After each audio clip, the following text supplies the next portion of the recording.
Usa ka tingog, usa ka katawhan.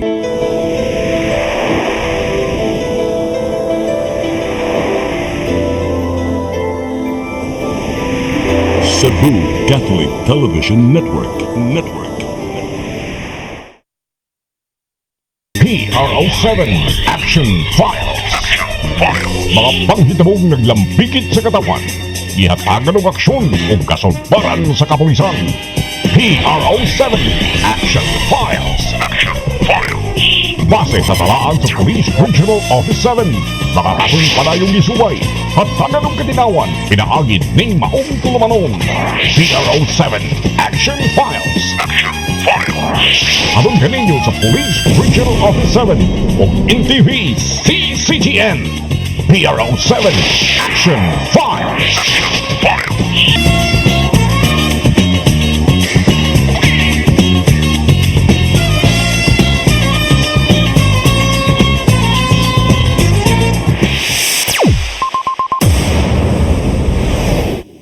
May hapon ka natong tanan. Kumusta? Welcome sa atong tulumanon ang PRO7 Action Files. Kini gihapon inyong ubos nga lagad Dennis Rigner Tabar. Mo'y makikuban kaninyo hangtod ta sa alas 4:30 karong hapuna. Nga sama sa gihapon mga igala atoan ang atong ikauban karon ang nag-inusara ni atong naging program kay naatay di gyud mapugngan nga appointment or Baliktad, meeting. sir. Mao na nga napugos gyud si ma'am nga siya ra usa diri pero akong feedback okay kay tanan. No, so may permihon nga siya na lang gid permi. Report pwede, sir. Oh, walain mga igala nga to ang partner nining ato ang programa si Lieutenant Colonel Maria Aurora Lagare Rayos. Ma'am, may hapon. Sir, may hapon. So, dili day no, makauban nato rong hapuna. Siya ang akong makauban karong hapuna kay siya ang absent last episode nato. So, may hapon sa suking tigtanaw sa ato ang nagsunod sa Facebook, may hapon ka naton tanan. Ang ato ang bisita karon mga igala, inyo na ni nakita kaniadto unya sa diri sa Dakbayan Sugbo. Unya karon murag nanapod siya sa kuan kanang Cebu province, no? Unya talagsaon ni kay murag gikan sa CD padung sa PD, no? So iyang yung nagian ang Cebu kuan gyud, no? Cebu, Siquijor. Cebu City, nya Siquijor, o nya naapag Cebu Province. Ang OIC, no, ang officer in charge sa Cebu Provincial Police Office, wala ko dili si Colonel Engelbert Soriano. Sir, magandang hapon. Mayong hapon, Kap Dennis, at na-miss ko kayo. Mayong hapon. Mayong hapon sa sir. atong tanan. Hmm. Salamat po sa invitation niyo ulit dito sa akin. Actually, ikaduha na ni sir, no? Pangalawa na to nga guest dito sa ating program, sa programa Tama to, po, diba? tama po. Kay before sa Cebu City Police Office pa kato. Tama. Oo nya. Karon Cebu Province. So, Nung una, Kap Dennis, after ko mag-guest dito, na-relieve ako. Sana naman this time hindi. totoo, no? Pero at least tapos na tayong open sa ating sa yung binigay ko sa, Sa police, traffic no? management. Ngayon sa sir, mobile patrol. Mobile patrol, tama. Mobile patrol na. Malaking tulong sa kanila yun. Oo. So, no? Actually, kining hitabo ni Sir Soriano, sa oras ni siya nga mahitabo pod sa usa ka opisyal nga dako nga syudad, dako nga probinsya, and then iyang naagian tanan, no? Una, OIC ka sa Cebu City Police Office. Dako nga syudad, malaki na city, no? Pagkatapos Cebu Province na naman. So may mong gibate nga Sir, ikaw sir ha, hindi lang siya nag-CD, nag-PD, regional staff pa rin siya, sir. From R3 to R7, tapos R9. Pagdating mo dito sa Cebu, sir, naisipan mo ba na makuha mo yung posisyon na Cebu City at saka Cebu Province din? Hindi po. Honestly, hindi Oo. po. Nung pumunta ko dito, alam nyo, nagpaalam po ako sa Camp Crame, sa mga natin ng directorial staff na pwede nating lapitan nung panahon. Ang gusto ko lang talaga mapunta rito para puro Luzon kasi ako, Kap Dennis. Kaya sabi ko magkaroon naman ako ng experience sa Visayas or Mindanao. Actually sabi ko noon, Visayas or Mindanao. So saan ako doon. Nadala po ako sa Central Visayas. So I'm really very blessed na mabigyan ako ng pagkakataon na ganito. Sabi nyo nga, malalaki. Obligasyon. Nagpapasalamat din ako sa liderato ng PRO7, of course, sa ating regional director at sa pwesto ko po ngayon. Ang major factor doon ay yung acceptance sa akin ng ating Honorable Governor Gwen Garcia na maglingkod sa mga Cebuanos. So, nandito po ako ngayon. So, galing ka talaga sa Luzon, sir. Wala kang kamag-anak na galing sa Cebu or sa Visayas o Mindanao? Wala po, wala kahit isa. Wala ko. Sana may, in the coming days makakita ko ng kamag-anak dito. Baka si Au, baka kamag-anak ko. Pero wala po akong rito, pamilya o mga pinsan man lang. Wala po ako. Sa Luzon talaga ako. Sa Luzon ka talaga? Apo. Pero makaintindi ka ng Tagal o Bisaya ngayon? Or kunti lang? Or makasabot na ka? Opo. Kailan ka years, sir? No. Or month? One year, almost 1 year and a half. November. November 2019 ako lumapag sa Central Visayas Captains. So at least kasabot na siya mamaw, dili na siya malibak. Malibak yapon, To- sir. Malibak. Tinuod. So at least makasabot, di lang siya makasulti yun, pero at least na siya experience, no? Nga Yes, sir. makasabot na siya, gamay. Okay, na-expose siya for 1 year. Hapit na mag-2 ka tuig, sir, dan karong Nobyembre. Kay naabot siya diri 2019 man. O gani, sir, then kung kauban pa naman sa regional office ni si Sir Soriano, kuha na siya nga klase nga pagka-officer.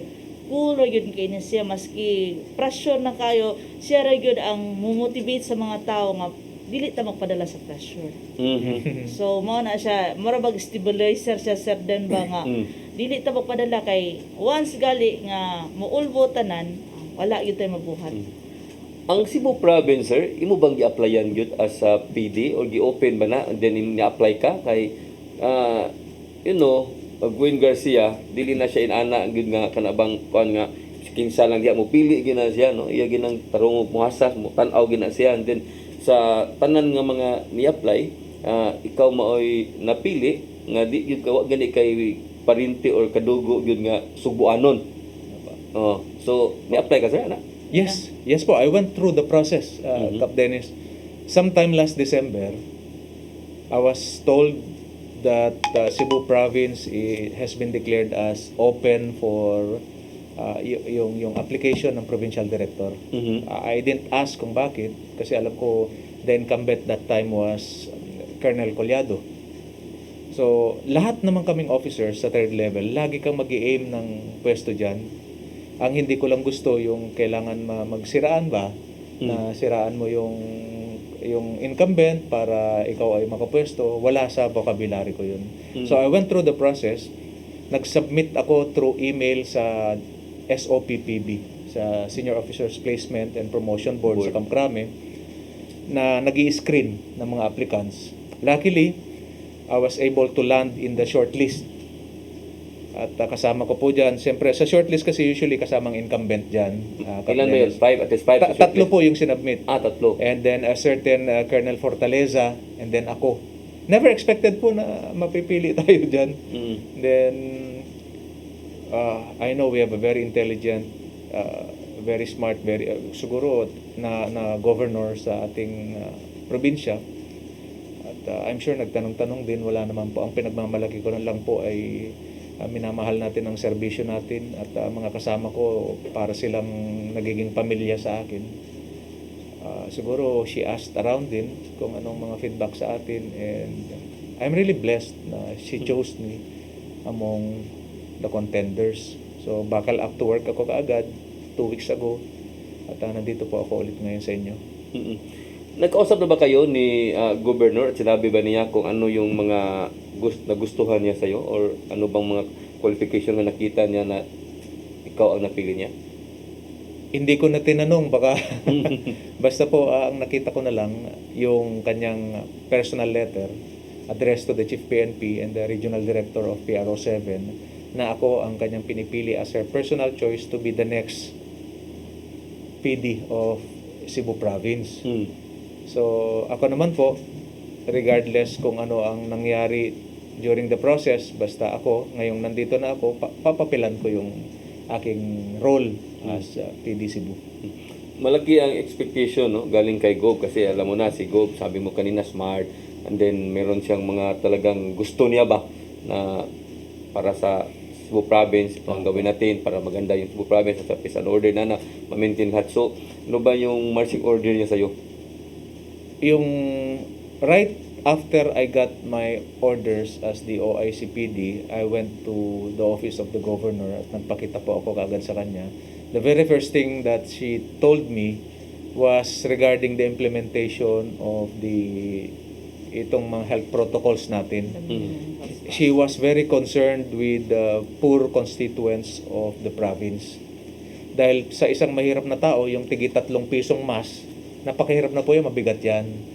So, nagkaroon tayo ng sa kanya, pakikipag-usap sa kanya, at ang naging decision dun at naging guidance niya ay instead of fining these poor people, kami magbibigay ng mask sa kanila.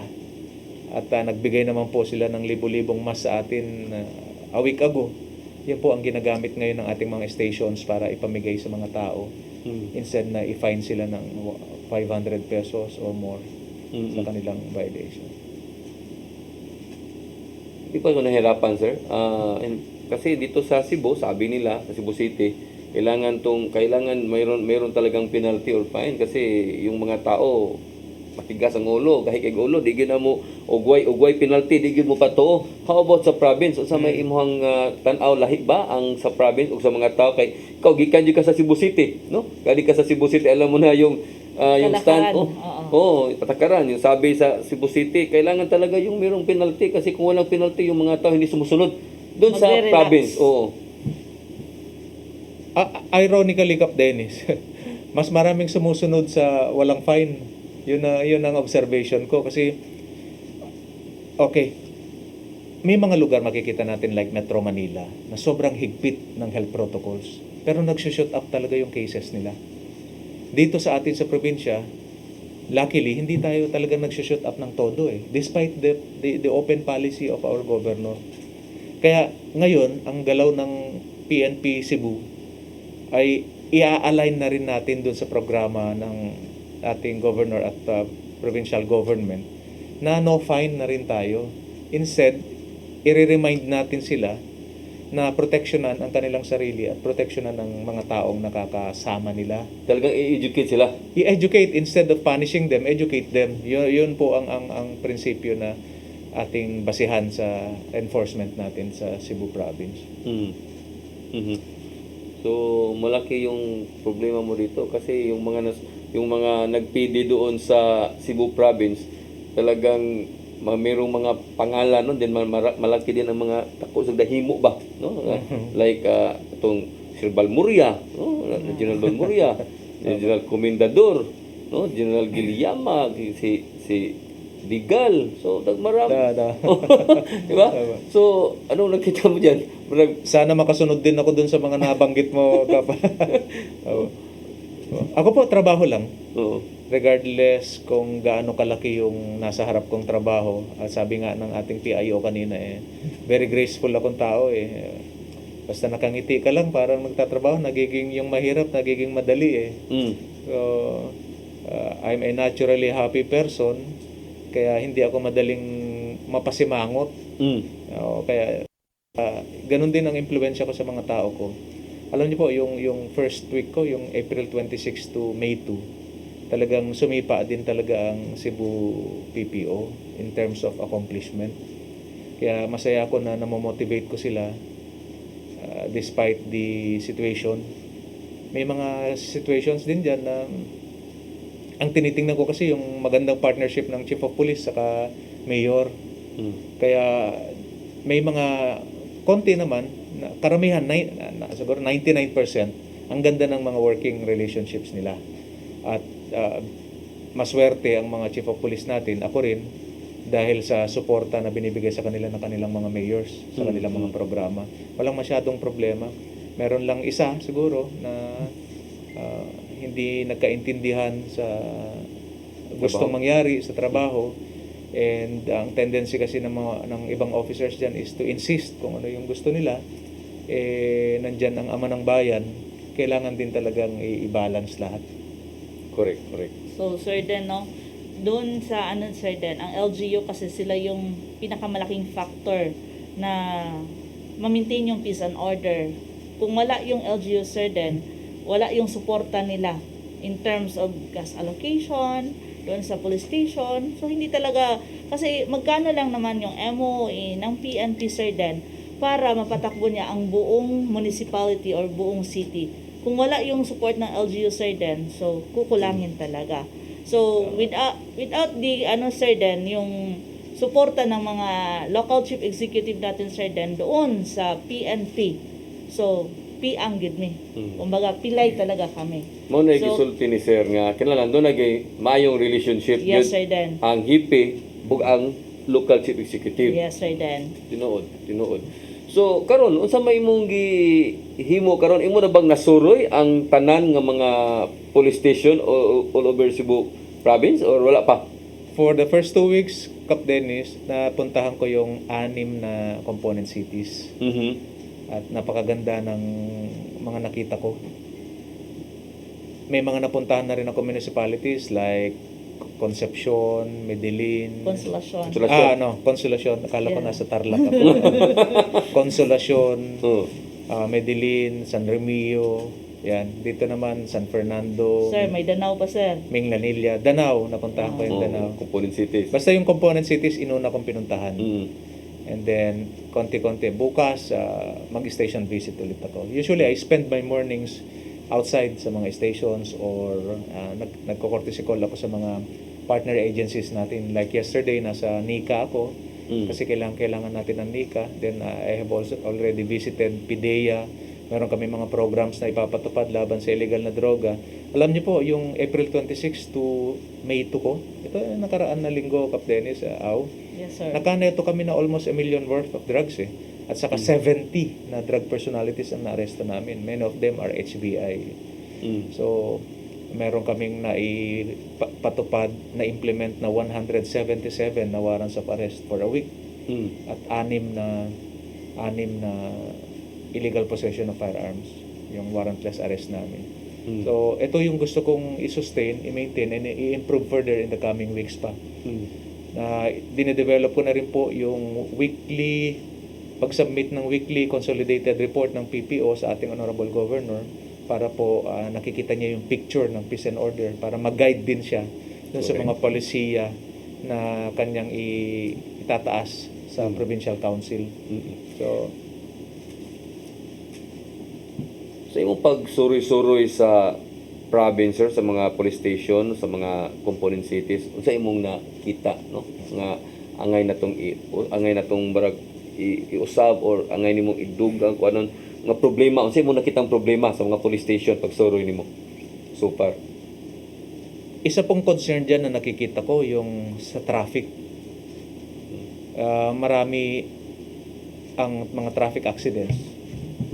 Recently sa Sogod, no, nabalitaan niyo naman siguro yun, involving yung ano natin, no, Army Reserve Command, no. At malungkot na mga insidente yun, pero medyo masama kasi ang panahon nung time na yun. Actually pinuntahan ko po yung area. And then along the way pagbalik ko, medyo umuulan, dami din aksidente sa daan. So yun ang tututukan namin ngayon. Sunod-sunod ang activities namin sa deputation sa LTO. Dahil gusto ko talaga magkaroon ng knowledge tong lahat ng pulis natin on traffic management at saka yung technicalities ng traffic. Para sabi ko kasi sa kanila, kung sa isang linggo makahuli tayo ng 100 na traffic violators, yan ay para mo ring na-prevent yung 100 possible vehicular accidents sa kalsada. Yan most of the time may kasamang buhay o kaya limbs, property na damage. So malaking contribution ng police kung maalis natin sa statistics natin itong damage to property, saka death, saka physical injuries due to vehicular accidents. So tututukan po natin yan, itong aspeto ng law enforcement. Tinuod na, no, kay kanabitong atong mga bisita, ma'am, no, kanang pangutan na kanang statistics na ang taas yun kaistanan pirmi ang vehicular accident yun, no, unya mo nay pirmi gyud natong makita no taas kayong vehicle accident sa Cebu province or bisan asa siguro nga dapit. Except Siquijor, sir. Except si Quijor. Ngano man na anong dahilan sir? Dahil sa walang nagmana traffic enforcer or sa mga driver talaga o sa kalsada na sira ng ano ba? Alam nyo, Sir Dennis, ang lagi kong pinopoint out, halimbawa may nakalagay doon na no parking sign. Nakalagay, linaw, no parking. Pero may nakapark doon. Bakit? Kasi walang pulis. Ang tanong ko sa kanila bakit kailangan may pulis dyan bago mo sundan niyang no? Ang linaw naman. Ipaliwanag pa ba sa iyo yung no parking? Ganun din po. Mahirap, hindi ko po sinisisi yung mga biktima ng traffic accidents. Pero most of the time, nagko-contribute din sila.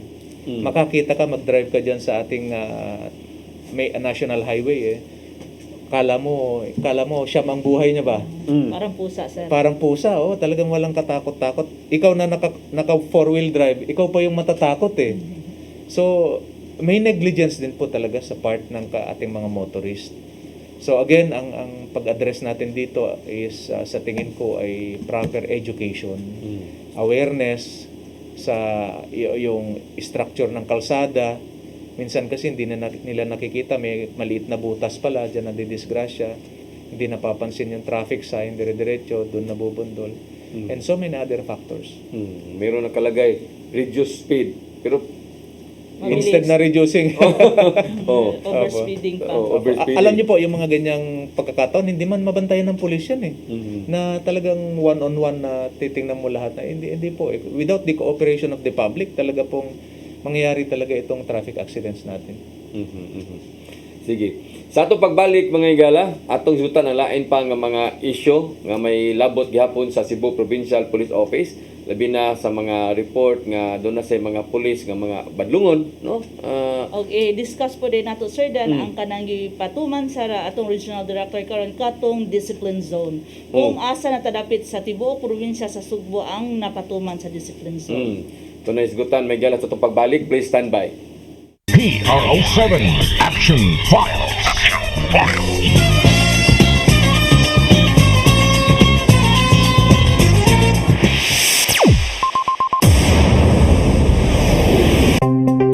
Discover the beauty of the Philippines.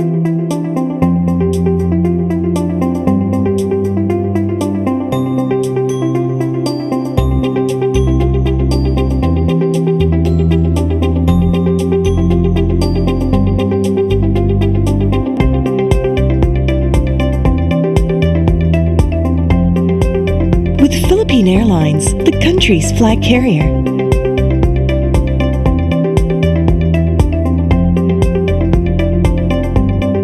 The airline that lets you feel the warmth of the nation.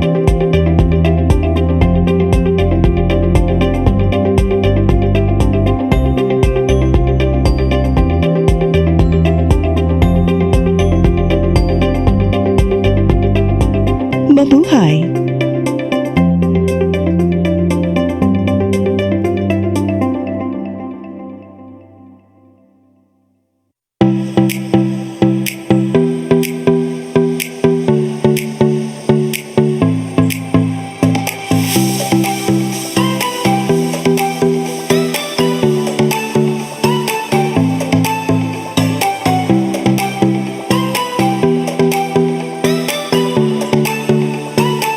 Ako si Mr. Rudy Romares, electrical subcontractor ng maong building. Ani adto nga wala pa ko mogamit og ko'y sakit akong tuhod, glakaw na ko, akong mga lutaha, no. Labi na gikan ta sa overtime. Di sa ko ganahan mo kaon, nindot na ang resulta kay karon moagi ta sa rampa diha, no. Maglakaw ra jud ko. Mga batan-on nga mauwahin akong glakaw kay kusog na ko mulakaw tungod sa paggamit nako sa koy. Suway mo gamit sa koy kay nindot kay resulta. Daghang kay salamat sa koy herbal capsule. Barato na, epektibo pa. Koy Herbal Capsule.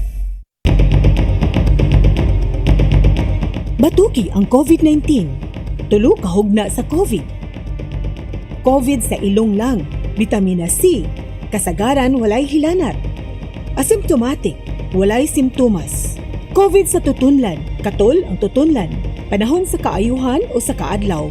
Paglimugmog og init na tubig. Medyo init ka tubig ang imnon. Paracetamol kung may hilanat. Vitamin C, B-complex. kon grabe, nagkinahanglan na og antibiotic. COVID sa baga, pag-ubo o kakutas, sud sa upat ngadto sa 5 ka adlaw. Vitamina C, B-complex, limugmog og init nga tubig, oximeter, paracetamol, oxygen cylinder kon grabe. Gikinahanglan ang daghang tubig, ehersisyo sa pagginhawa, estado nga gikinahanglan ng moadto sa ospital. I-monitor ang level sa oxygen. Kung moabot na gani og 43, gikinahanglan na ang oxygen cylinder. Ayaw itago kining maong informasyon alang lamang sa imong kaugalingon. Ipaambit kini sa imong pamilya o mga higala ang pagpakigbatok sa COVID-19. Hatod kaninyo ning istasyon.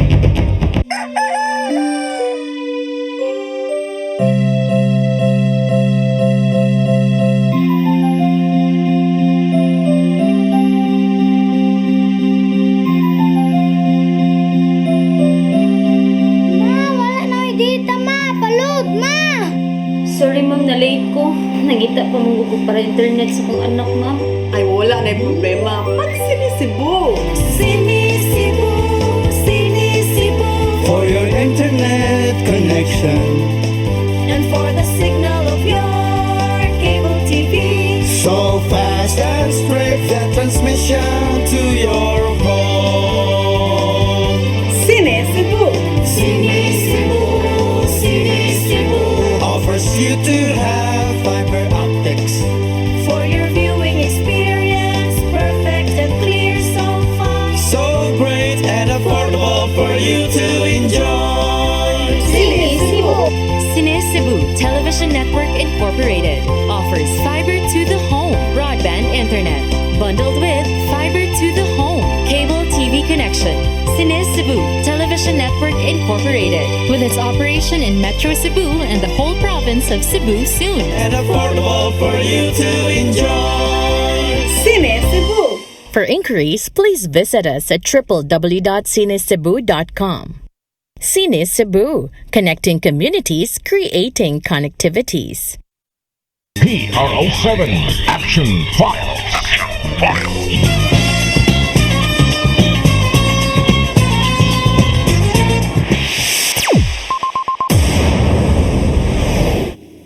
Okay, balik sa ato ang programa ang PRO7 Action Files na sama sa gihapon atong ikauban ang ato ang partner no nga si Lieutenant Colonel Maria Aurora Lagari Rayos. Nya napod ato ang bisita nga si Colonel Engelbert Soriano.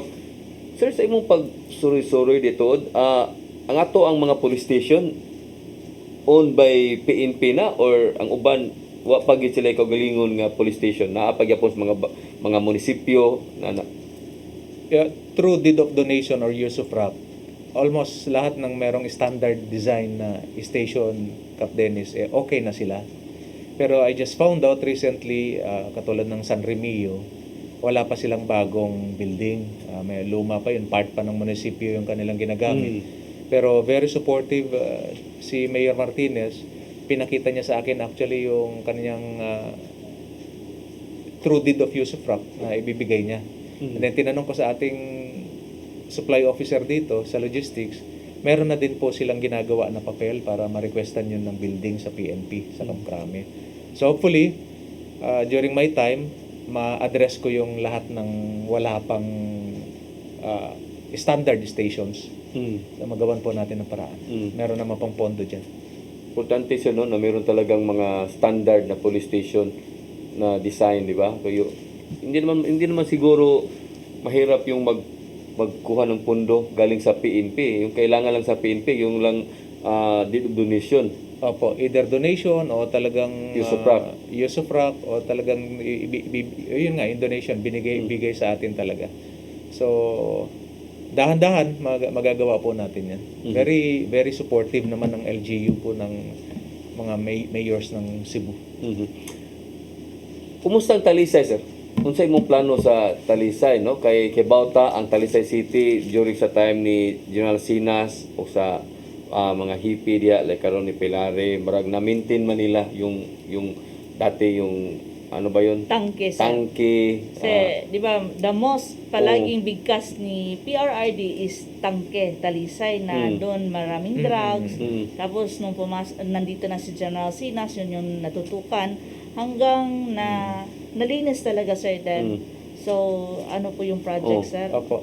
Nandito ang ating Chief PNP. si Police General Debolde Encinas nung few days ago, ano po. At personal niya pinuntahan, kasama po ako, yung Talisay. We have a very hardworking Chief of Police in Talisay, si Lieutenant Colonel Attorney Pilare. Napakaganda ng mga ano niya doon, mga programa niya. At meron na siya ngayon mga ni-recruit na mga residents to fight kung ano yung mga, to help them fight illegal drugs and all kinds of criminalities sa Talisay. And I'm happy to report to you na yung mga listed dyan dati ay nawala na po. Wala nang na ano niya, na aresto na lahat, accounted na lahat, neutralized na. And ngayon po ay ang mini-maintain na lang natin sa Talisay na wag na ulit bumalik yung ganong transactions o illegal drug trade sa syudad. So nandito po tayo sa maintenance phase ano po ng problema. Pero sa mga tauhan natin, sir, ano bang mga plano mo? Kasi yung tawag nila internal cleansing, no? Meron tayong mga tatawag na internal cleansing sa ating PNP. So sa Cebu Province, ano nakita mo? Meron pa ba? Meron pa talaga? Or I'm sure meron. Hindi mawawalan. Kami ay mahigit 2,300 dyan. Hindi yan mawawalan. Meron lang. So, I'll be very strict. Katulad nga po ng pronouncement ko nung nag-assume ako. Sabi ko, the good ones will be rewarded generously and the bad ones will be separated from the herd. Yun naman ang simpleng polisiya ko dyan. Meron akong mga chief of police na hindi makakomply sa simple na polisiya natin. The past few days po, meron tayong 3 chief of police na pinagpaliwanag bakit ganun. At I hope they will take the cue from me na I'm in business. Sa trabaho din po, may mga operation tayo against illegal gambling na konsihal, kagawad. correct. Wala po tayong sinisino-sino dyan. Kaya yun ang dating, yung arrival ko sa Cebu PPO, yun talaga ang gusto kong ipamuka. Gusto kong i-deliver na message, Kap Dennis, sa constituents natin sa probinsya. Yun nangyari sa Camotes? Sa yun na ba yun? Sa time na ba yun? Yes po. That was during my first week. Oo. Katong mga konsihal, no? Sa Yes, puro po. yun, sir Dan. Puro. Oo. Yes po. So, tinuod na ang ato ayan unsa may mahitabo aning tulo ka pulis or katong mga chief of police nga dili gyud maka-comply sa imong unsa man yung mga compliance imong gipangayo din nila. Opo. Meron kami kasi alam po ng ating PIO yan yung proper reporting ng mga significant incident. At Basic, sir. very very basic yan. Sabi ko sa kanila 1995 nag-a-apply ako sa PNP. Policy na yan pinapaliwanag na yan na kapag significant incident dapat within 30 minutes po meron ka na-inform mo ng commander mo. Within 1 hour bago mag-expire ang unang oras from the time na you had knowledge of the incident, meron ka ng spot report. Mabilis po ito gawin, Kap Dennis. Pero ano tayo pag hindi ito nagagawa ng mga kasamahan natin sa ground, ayun, talagang natin sila, pa-explain na natin. Pag hindi meritorious yung explanation, we charge them. Parte ng trabaho to I'm not going to make life difficult for them, but I will just try to, yun nga, itama yung nakaugalian nila na hindi tama. So posible ba nga kining mo mga Cebu Police ma-relieve ni sila sa ilang pwesto kung di sila makahimo aning mga imong gipangayo nga mga compliance? Hindi rin po ako magdadalawang isip. Dahil ang daming gusto mag-chief of police 'Di ba? Sa PIO natin, alam mo, ang daming gustong mag-chief of police na naghahanap. So hindi po tayo magdadalawang isip na mag-relieve ng COP. Although hindi ako authorized ngayon, but I can make the recommendation to our regional director na i-relieve sila kung sakaling may maging remiss sila sa kanilang mga trabaho. Kay OIC man, sir, no? Yes po. Pero yung OIC na designation, ano ba yun? May limitation ba to? Ilang months or wala ba to? Hopefully, after 1 month, magkaroon ng development, no? Either acting or full-time. Considering that merong, ang key kasi doon, ang magi-start kasi yung acting mo or full-time mo kapag ka inaccept ka na formally ng local government unit. Sa akin po, meron namang acceptance ang local government unit. So, hopefully, after 1 month, mag-iba po yung status ng appointment ko. But, hindi naman po nagbabago yung intensity ng trabaho natin. Under PNP policy, it does not matter naman po kung OIC acting or full-time ka sa isang designation.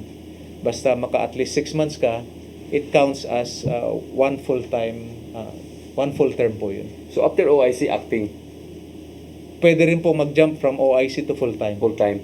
So pwede na ka maka-relieve, pwede na ka maka-relieve og mga chief of police. Yes po, during yes po. Very Yes good. po. But magiging consultative tayo dyan. Hindi ko rin i-disregard ang ating mga mayors. And of course, our governor. I will always consult with them bago po itong mga actions na ito. Pero ako mismo ang magpapaliwanag kung bakit yun ang recommended action ko, yung pag-relieve ng chief of police. Mm. So mo na giingon ni mo Ma'am Aw nga call under pressure ni siya sa trabaho. Yes, sir, Nga, Dad. katawa lang, relax lang. Pero ug Dili magpabadlong na sad ka. makatawa, smile lang. Oh, smile. Pero magpabadlong ka o di ka bisag siguro dili chief of police sir, basta badlongon ka sa trabaho, disiplina yun. Disiplina. Disiplina. Pinagmamalaki natin, meron tayong mga discipline zone dyan sa labas. Discipline zone muna sa loob. Kaya, ayun po, discipline zone namin ngayon ng mga stations namin. Kaya titingnan ko talaga personally kung naipapatupad nila to. Within, sir. Within Within muna the sa station. station muna bago sa labas. Manghuhuli ka na, bawal manigarilyo doon. Lakas mo naman manigarilyo sa opisina mo. Anong Yes, sir. pinagmamalaki mo po? Kayabangan yun, di ba, ating PIO? Yes, sir. Oh. Disiplina muna sa Nanguhuli sarili. ka na nagtatapon ng basura sa labas. Baso-basura pala paligid ng istasyon mo. Walang moral ascendancy. Correct. Oh. So, yun po ang pinopromote ko ngayon sa ating mga istasyon. Discipline zone starts here, then we go outside. Kaya kinumdum ko sa una ni Sir Sinas, Ma'am Aw, kada adto niya unahog tanaw ang CR. No? Ang CR gito ihagid nga nagkakay nang ingon ba ko ba nga sama sa siya CR mo ginayang ko anon. Ang para magud ni Sir Sinas ko no nga og limpyo imong CR meaning di ka mauwaw nga mo paso di mo nga bisita nya limpyo ang police station kaya Yes, sir. CR limpyo kung CR. So namo sa to ihagid ba? Sa imong pagsuro sa mga police station, apil ba na sa tanaw nimo sir? Unsa imong gitan-aw diha? Hindi kasi ako mahilig sa surprise visit. Ito point ko. Ina-announce ko ang visit ko, Cap Dennis, ina-announce ko para makita ko yung best nila. Kasi in-announce ko ang visit ko. Pag in-announce ko na nga, madumi pa rin ang maabutan ko. May problema. Kaya nag-announce ka na. Yes, sir. You expect them to prepare at least. Kaya yung CR po, alam nyo, napakalaking indicator niyan kung anong meron dun sa mga tao na nag-occupy sa lugar. Ito po ang personal na practice ko. Kapag may hinintuan akong restaurant, halimbawa ako nagbibiyahe, huminto ako sa isang restaurant, magsi-CR muna ako. Bago ako mag-order ng pagkain. Pagka madumi yung CR niya, aalis ako doon, hindi ako matutuloy kakain. Kasi madumi yun sigurado. Pati pagkain nun, madumi sigurado. Yun po ang aking personal na basihan. Pag tayo kakain yan, dumi ng CR. Kasi kung CR nga, hindi malinis, sir. Hindi Lalo na malinis. yung pagkain, sir. Correct. So, ano na yan. Opo. So CR talaga no yung pero yung mga sagad sa problema before kini ato ang mga police station nga lagyo na gani kana sa mga lungsod na during sa gabi ba kay di na mag-uniform ang ubang mga police no nya mga tog na nya patong-patong na sa tiil sa lamisa Sa desk. sa desk mo ginay scenario gyud sa before no I hope nga wala na mahitabo ron ngano nga times no Wala na sana, pero kung meron, hindi naman natin ito tolerate yun. Opo. Ang sa akin, ang practice ko, ang ginagawa ko dyan, ever since kahit sa time ng Cebu City, meron kasi tayong crime clock, Cap Dennis. Kung 12 hours ang duty ng police, hindi man in-expect na nakadilat yan, open eyes ng 12 hours yan, kailangan yan magpahinga. Kahit nga makina, kailangan ihinto mo rin para lumamig. So, I encourage them to yung pag-aralan nila yung crime clock. Doon sa part of the day where no crime usually takes place, doon sila magpahinga. Kung kailangan mo magpahinga, 30 minutes, 10 minutes, okay na yun, power nap ba. Pero kung alam mo na nga na ang daming criminal activity sa ganitong time, halimbawa 4 p.m. to 10 p.m., doon ka naman tulog, pwede yun. may mali. Mm. May mali. Parang yung nandito sa kanan ng butas, dyan ang tumutulo, doon mo nilagay yung planggana na parang wala sa ayos. So, practical approach tayo. Okay. At least, na kuha na, no? Na klaro sa na tinuod sad kay kinumdum ko sa unab naagi sa ka police station gikuhaan jud og kanang kuan ni kanang radyo gyud gitangtangan og kanang radyo kay kuan man kanang natuog man pag human gi-report pa pagkaugma sa province nga nawagtag ang ilahang kuan ilang radyo Iwa sa kibaw, ganun na dahil sa province, gikuha na dahil sa PD. Yes, sir, Dan, noon yan, Sir Dan. Ngayon, Sir Dan, is takot na rin ang mga pulis dahil sa social media. Marami kasing tao na nakatingin din sa kanila na pag pinicturean sila, pwedeng i-post na gumawa ng mga anonymous na account or bogus account, kasiraan rin yun ng PNP. So, careful rin ang mga kapulisan ngayon na yung dating gawin siguro, kapanahonan ni Kupong-Kupong na wala pang cellphone, na may picture, may camera, yun, pwede pa siguro. Pero ngayon, Sir Dan, careful na, no? Careful na talaga. Tinood. Sir, sa imuhang time karon, unsa imuhang mga idugang pa, no? Aside anang mga built-in na daan nga mga instruction o trabaho sa ato ang mga pulis, unsa may imong ipakita or buhaton nga makaingon ang kuan nga during na sa time ni Sir Soriano mo ni iyang gihimo nga mga innovation, mga unsa diha. So sa imong plano diha sa Cebu province. Okay. At least ma-remember ka ba, no? Opo. First of all, siyempre yung priority natin yung programa ng presidente natin, yung EO70 niya, no, yung LCAP, yung National Task Force LCAP. I will definitely support that and align the programs of the PPO dyan sa LCAP. Pangalawa, yung disiplina ng kapulisan ng Cebu PPO, pero tingin ko hindi naman masyadong problematic. Napakaayos po ng mga pulis natin dyan. Pangatlo, merong programa ang ating governor na sugbusog. Okay. In relation to this, I have already directed all stations to establish backyard gardens. If they do not have enough space in their stations, then mag-containerize sila, mag-improvise. I set May 15 as a time na mag-comply sila. Hindi naman kailangan malalaki na yun, no? Kasi it takes time naman at least meron na makita. At least merong garden. And then I'm planning to invite our governor and other stakeholders in the province later on to see yung mga gardens natin. So i-align namin sugbusog, meron tayong mga sariling sugbusog program din. Align sa program ng ating governor. So mga ganun. And then just a while ago, I had visitors na willing mag-support sa mga programa. And we came up with an idea na sa sa Siquijor, may program ako doon, Kap, na balay mo, gasa ako. Nakarami din kami doon, siguro more or less 10 na mga bahay doon sa mga... Pinuntahan yan ni former RD Ferro, sir. Yes, pinuntahan natin, di ba? Na-bless yun, sir. Gusto kong i-replicate dito. Ano ba yun? Kayo ang magtayo? Kami po magtayo. Kami magtayo ng mass kasi naobserbahan ko doon yung barong-barong, nandun yung mga kamag-anak, tapos may mga batang babae. Doon nangyari yung mga incestuous rape.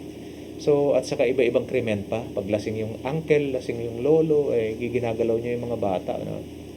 So, malungkot. Bukod sa talaga mahirap din ang sitwasyon.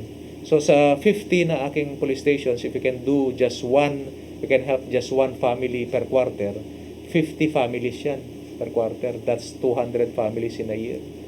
So, hindi naman po masyadong magastos yun. May mga willing naman tumulong in terms of materials, pako, GI sheets, mga so, mag-coordinate kayo sa mga private sector? Private sector, definitely.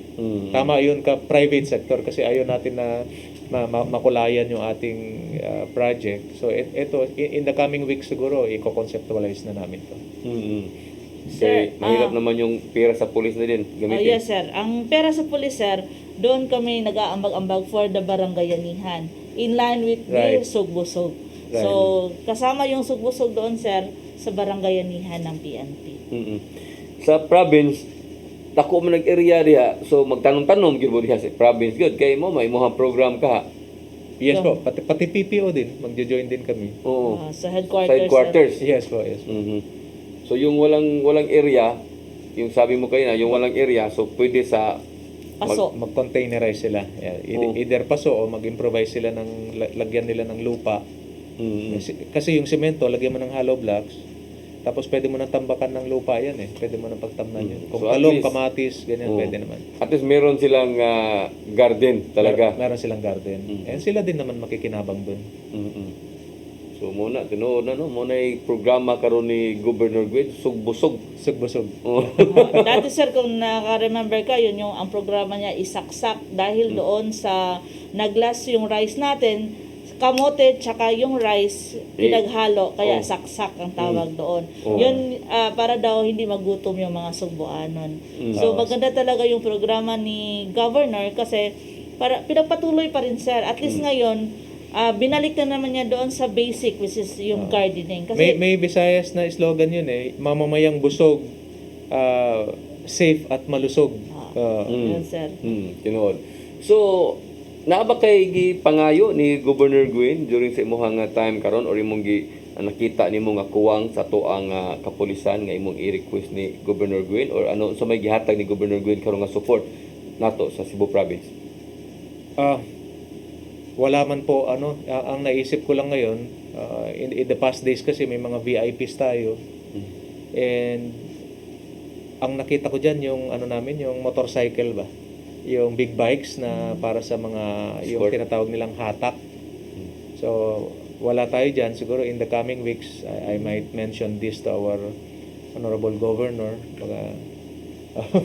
para makatulong. And then maganda rin dito sa mga quick responses eh. Mabilis lang lalo pagka dadaan ka sa either area ng Cebu City or Mandawi City papunta sa isang municipality namin, yung motor mas mabilis. So siguro So, dagdag na siguro yun, sir. Kasi, di ba, nagbigay na rin ang PNP galing Kamkrame ng mga motor pero hindi po enough yung napunta kasi sa stations yan. Yes, sir. So, kulang talaga, sir. Kulang talaga. Yung concern ngayon ni nakapokus ngayon si Governor Gwen sa tourist destination, yung pag-open ng mga tourist spot dito sa Cebu Province, saka nag-invite siya ng mga turista na. So, kailangan siguro pagtingin yung mga tourist police natin. So, kumusta naman yung mga tourist police natin? Kokonti ang tourist police. Hindi kaya talaga bantayan lahat ng areas natin, mga tourist destination. Napakalaki po talaga ng Cebu Province. So, isa yan na magiging project natin kung paano dagdagan yung tourist police unit natin. Actually, kailangan yan ng malaking talaga resources dahil yung chief ng tourist police natin, kailangan umikot yan mga islands ang pupuntahan. Yung 330 kilometers na circumferential road natin hindi ordinaryong ikutan yan. So, nakita ko yung situation, halimbawa sa Malapascua, Yes. may dalawa tayo doon na TPU, walang local o police from the station na daan bantayan. So, kinausap ko sila doon na lagyan ng local police yan para i-augment yung dalawang TPU. Although, maswerte naman tayo, wala naman nangyayari talagang krimen doon. More on domestic issues, nare-respondehan naman ng TPU. In terms of safety ng mga visitors, local and tourist, wala naman tayong reported na mga insidente doon. Pero yung pag-open ng mga tourist destination, kailangan talaga mayroong mga police nandyan, no? Kahit siguro hindi tourist police, kahit police Mga local mga PNP local natin. PNP Tama. Tama. Just like yung recent reopening ng Kawasan Falls. Kawasan Falls. Opo. Hundreds ang nagpunta na tao kasi siguro na-miss nila. Kasi sikat yung Kawasan Falls sa Badyan. Opo, sa Badyan. So, pinabantayan din po natin. And then, hanggang ngayon, i-maintain pa rin namin. Depende sa turnout ng mga visitors. Pero weekend ang concern natin dyan kasi talagang weekend talaga. So, how about yung other force multipliers natin, sir? Nandyan pa rin po ba sila sa, kasama pa rin po ba sa kapulisan natin during sa pagbabantay dito sa mga tourist destination? Yes, bago ako dumating dito kanina, may meeting ako sa isang volunteer group actually. Ang sabi nila sa akin, 10,000 daw sila all over the region. So, sabi ko, maganda po yan. And they wanted to sign a MOA with us. Pero sabi ko, pag-aralan natin dahil siyempre, we don't want other members to take advantage of the MOA and magiging magpulis-pulisan na rin sila. Yes, sir. So, with all courtesy, sinabi ko sa kanya na, yes, I accept your offer to help the PNP. Pero kailangan din po namin i-discuss dahil hindi po basta-basta yan. Correct. Kasi pag inalaw mo yan, posibleng maabusuhan yan. Mayroong mga membro nila na pulis pa sa pulis. Oh, sir. So, maganda yung intention sana ng grupo, sir, dan. Sometimes kasi hindi natin kabisado yung ibang members din natin. At saka hindi rin araw-araw tayong nakasunod sa kanila. So, posible, pwede din silang gumawa ng krimen. Pwedeng gamitin yung ID nila na galing sa atin ba, Yes, para sir. sa pag-abuso ba, no? Gamit ang pulis na to mga volunteer. Mayroon mga ganyan, no? So kailangan bantayan gina siya. So sir, wala naman tayo igong oras dali ara sa atong 1 hour, wa mata ka bantay 1 hour naman ito nagsigig istorya diri, no? Tagaan ka na kog higayon, no? Alang sa imong parting statement labi na sa Cebu province. Apo. Maraming salamat, Kap Dennis, at maraming salamat, Au. Dito sa pagkakataon, ang gusto ko pong sabihin sa mga Cebuano, magtiwala kayo sa inyong pulis. Meron man po iilan sa amin na hindi nyo mapagkatiwalaan, karamihan pa rin po dyan mapagkakatiwalaan yan. And ako po, open door policy ako. You can call me anytime, text me anytime. You can visit me anytime kung kayo po ay may concern dyan sa probinsya ng Cebu. At ako po ay personal na nagpapasalamat sa suporta ng ating provincial government. Lalong-lalo na bago po ako po ang pinagkatiwalaan ng ating mahal na governor, si Honorable Gwendolyn F. Garcia, at sa pamunuan po ng probinsya ng Cebu. At of course, ang ating po regional director nagbigay sa akin ng pagkakataon. At sabi ko lagi, hindi namin kaya to kung kami lang. Kami po ay 2,320, 5.7 po ang population ng probinsya ng Cebu. At ang transient population ay napakataas din. Kung wala po yung tulong ng mamamayan, ng civilian community, talagang hindi po natin maabot o ma-attain yung peace and order na gusto natin sa probinsya. So tulong-tulong po tayo, tulungan nyo po kami. Lilinisin ko rin po ang aking hanay. Tulungan nyo rin ako sa paglinis sa mga pulis. Kung sa tingin nyo meron kayong kilalang mga pulis na hindi gumagawa ng maayos o gumagawa ng illegal, iparating nyo po. At yan po ang commitment ko sa inyo na i-address natin kaagad yung mga concerns ninyo. Daghang salamat sa tanan at maayong hapon po, Kap Dennis at Au. Yes, sir. Okay. Ma'am Au, ang imuhang mensahe? Anya sir, great sa ako sa kong papa. Oh, great sa imong papa. Happy birthday sa akong papa nga number 1 fan. Birthday, sir. Ni Dennis Happy Tabar. birthday. Happy birthday, sir. Happy birthday, ha? So, no, paghihapon nawala tong COVID, panawagan gyapon nato sa atong katawhan nga maski wala na i-fine dito sa probinsya sa Sugbo, ang minimum health standard yun ato agyapong sundon og diri sa Sugbo og tibuok Central Visayas mamalihog lang in town mi sa kapulisan isuot ang face mask, face shield, alcohol og katong proper hygiene nato. Mao ra gyud na among pirming ikasulti kaninyo kay walay lain nga mubantay sa atong kaugalingon batok aning COVID kung dili kita ra.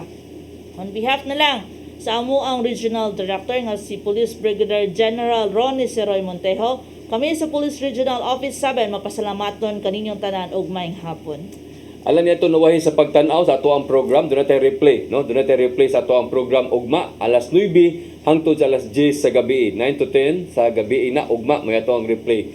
So, wala yung oras, pagpadayon sa ato ang programa, kini na lang inyong ubos nga alagad, Dennis Rigner Tabar, ako moingon, mayong hapon, kanatong tanan. Next to God, next to God, next to God, mga pulis. Next to God, next to God, next to God, mga pulis.